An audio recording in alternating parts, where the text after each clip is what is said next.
নতুন থানা স্বেচ্ছাসেবক দলের পক্ষ থেকে রক্তিম শুভেচ্ছা ও সংগ্রামী অভিনন্দন।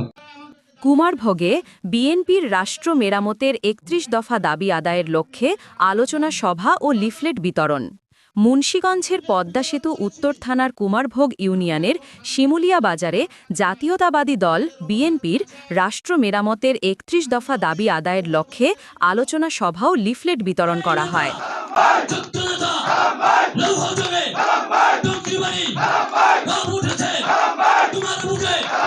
এতে অংশ নেন জাতীয়তাবাদী বিএনপির অঙ্গ সংগঠনগুলো। উক্ত আলোচনা সভায় প্রধান অতিথি হিসেবে উপস্থিত ছিলেন জননেতা অ্যাডভোকেট আব্দুস সালাম আজাদ, যুগ্ম মহাসচিব, বিএনপি জাতীয় নির্বাহী কমিটি। সভাপতিত্ব করেন আব্দুস সালাম শেখ, সভাপতি খড়িয়া ৩ নং ওয়ার্ড, পরিচালনা করেন সাইফুল ইসলাম। বক্তব্য রাখেন মুন্সিগঞ্জ জেলা বিএনপির সদস্য এম শুভ আহমেদ, আব্দুস সালাম মোল্লাহ, ওমর ফারুক।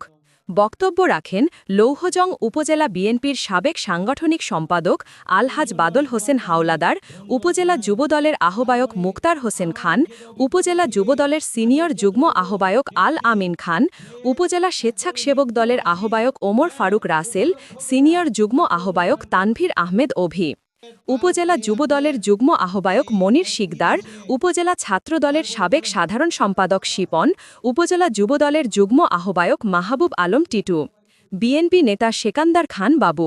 পরিচালনা করেন কুমারভোগ ইউনিয়ন স্বেচ্ছাসেবক দলের আহ্বায়ক নজরুল ইসলাম। উক্ত অনুষ্ঠানটি লিফলেট বিতরণের